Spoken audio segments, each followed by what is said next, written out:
Assalamualaikum warahmatullahi wabarakatuh. Perkenalkan, nama saya Muhammad Rajo Alamin Maulana, NPM 3062046037.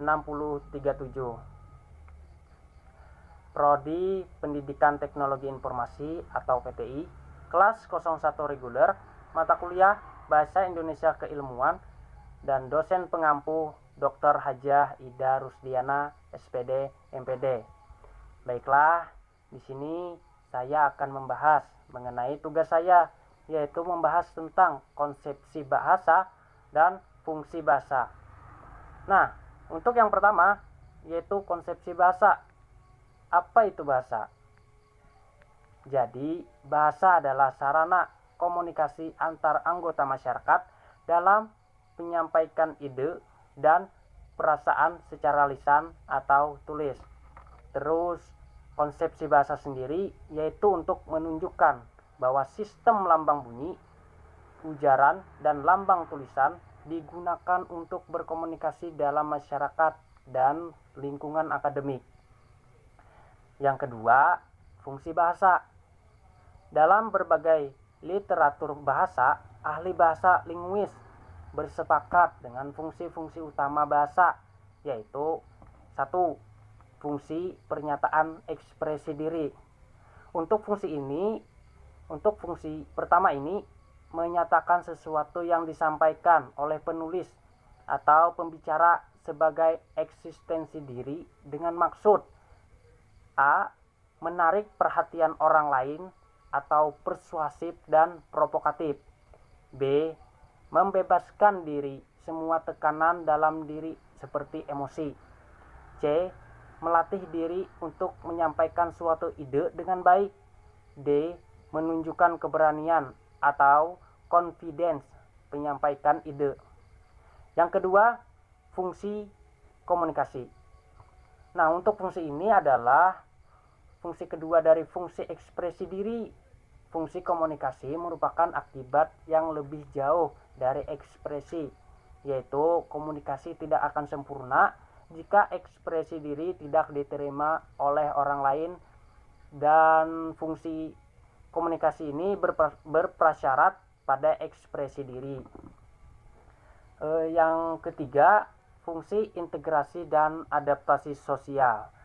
Untuk fungsi integrasi dan adaptasi diri atau sosial dalam suatu lingkungan merupakan kekhususan bersosialisasi, baik dalam lingkungan sendiri maupun dalam lingkungan baru. Yang keempat, fungsi kontrol sosial.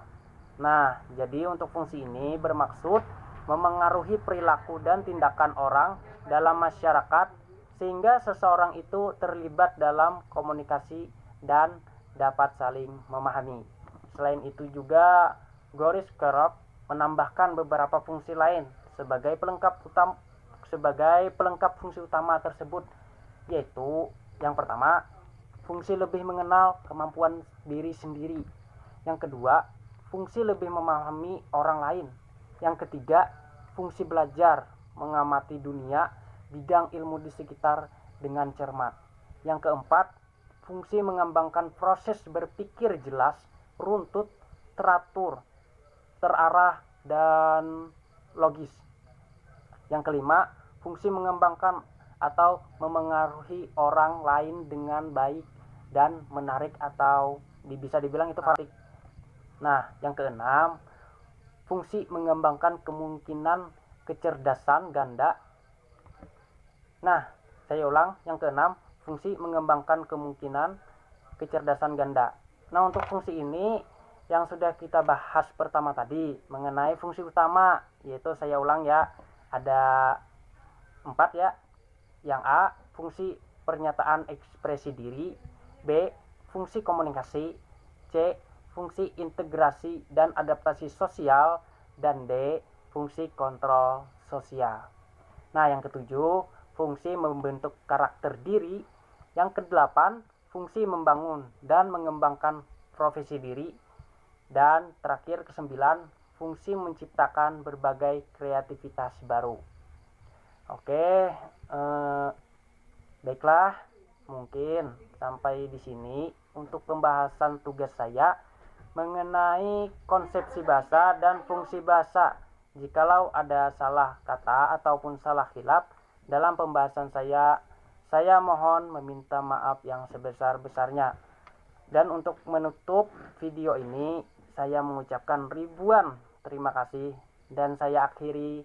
Wassalamualaikum warahmatullahi wabarakatuh.